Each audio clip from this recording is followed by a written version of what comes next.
April 2018. In the April 2018 issue of this newsletter, I explained something that erudite scholars have long debated. What is the significance of the Old Testament appellation All Israel? That is, what does it mean? Why did the prophets use it to refer to the northern kingdom after the division of the kingdom following the death of Solomon? Why do some translations infer the Apostle Paul uses it in Romans chapter 9, verse 6?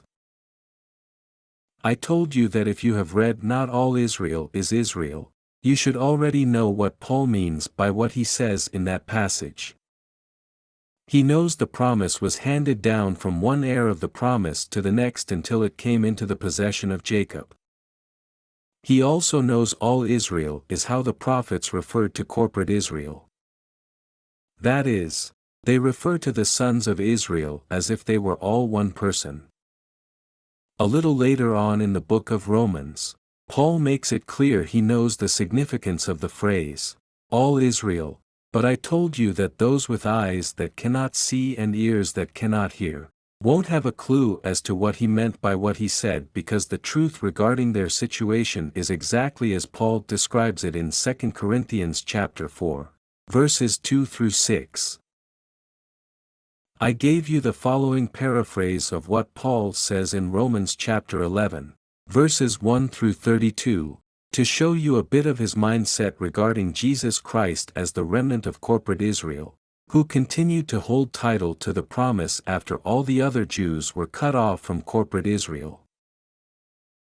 Based on what I explained in the previous chapter, you should already know that the living God has not completely abandoned his people. Just as Abraham, Isaac, and Jacob were all individually heirs of the promise, so also at this time there is one individual who is heir of the promise. Jesus Christ became the heir of the promise when he became corporate Israel, the firstborn Son of God who has been the heir of the promise since the ratification of the Mosaic covenant. Just as the majority of the members of corporate Israel in the time of Elijah were cut off from corporate Israel, so also the individual members of corporate Israel were cut off from that corporate body in our day. But there are many of us who were members of corporate Israel, who are still members of corporate Israel. We are members of that corporate body because, after we were cut off from it, we were grafted back into it in the same way that you were grafted in. But we were given the opportunity to be grafted in before you Gentiles because we were members of the corporate body before we were cut off from it. So don't lord it over the Jews who have rejected Christ, because you can easily be cut off from Christ, corporate Israel, in the same way that they were, and they can be grafted back in. Now that I have warned you not to think too highly of yourself as members of corporate Israel, let me explain the mystery of how God intends to salvage the remaining members of corporate Israel. He is going to continue to allow Gentiles to be grafted into corporate Israel until the fullness of the Gentiles has come in. And the individual members of corporate Israel who are grafted in, will be grafted in the same way that we have been, by being forgiven freely under the terms of the oral will that Jesus made before he died. After Gentiles have been grafted into corporate Israel, the totality of that corporate body will be saved. The Voice of Elijah, April 2018, pages 6 and 7. I told you Paul begins talking about the fact that the Jews have been cut off from corporate Israel, but he insists that does not mean God has abandoned his intention to fulfill the promise.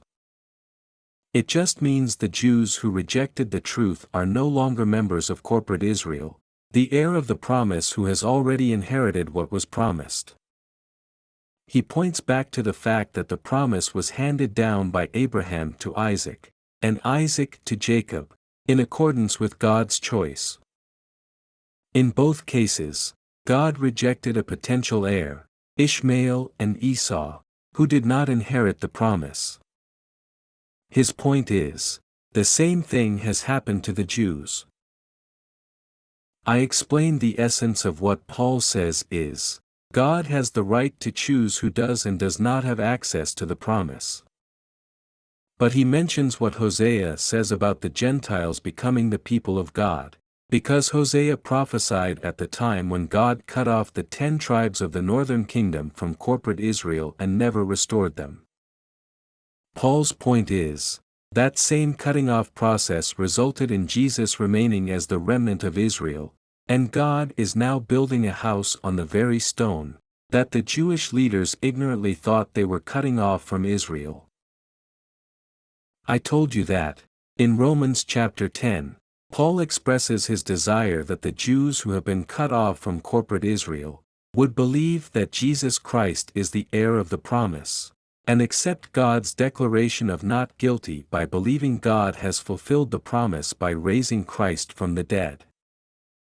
Unfortunately, the Jews have refused to do that, so God turned to the Gentiles and is now taking a people for himself and building a house out of those who respond to the truth.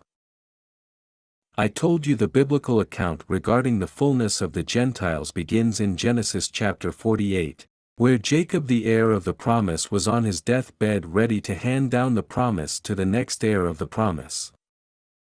Moses tells us that Jacob passed over his eldest sons, and gave his grandson Ephraim the honor of carrying the name of the 3 men who had most recently been the heir of the promise. Genesis chapter 48, verses 1 through 22.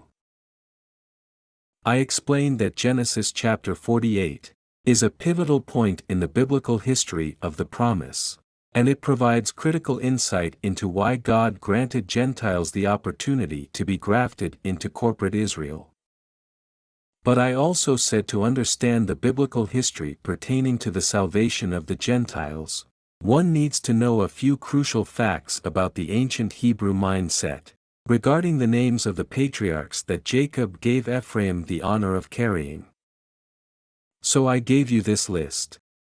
1. The name of a man was considered to be an integral part of the man, just as real a part as his body, soul, and spirit. It reflected the essence of who he was. That is why God changed the name of Abram to Abraham and the name of Jacob to Israel. 2. The ancients believed that when a man died, he had no hope of resurrection if his name did not have a house, a son in which it could continue living. That is the unstated point of the story about Tamar and Judah in Genesis chapter 38. And the story about Ruth and Boaz in the book of Ruth, as well as the law regarding levirate marriage in Deuteronomy chapter 25, verses 5 through 10. 3. The son who had the honor of carrying the name of his forefathers was the carrier. Since the resurrection and eternal life of the forefathers depended on someone carrying their name, having a son who could carry it after his death was essential. I told you the fact that Jacob gave Ephraim the right to carry the names of the patriarchs became extremely significant in 722 BC, when the 10 tribes of the northern kingdom were cut off from corporate Israel at the time of the Assyrian captivity. The tribe of Ephraim was one of those 10 tribes, and Hosea plainly tells us the names of Abraham, Isaac, and Jacob were scattered throughout the Gentiles, when Ephraim got himself all mixed up with them. Hosea chapter 7, verse 8. I said that when Paul used the phrase the fullness of the Gentiles in Romans chapter 11, verse 25, he is pointing back to what Jacob said to Joseph, but I also told you he uses the phrase all Israel in the very next verse, because he knows it means corporate Israel. So I went on to explain how God used the covenant ratified at Mount Sinai to mold the sons of Israel into corporate Israel, the firstborn Son of God that Jesus Christ became when he was baptized by John.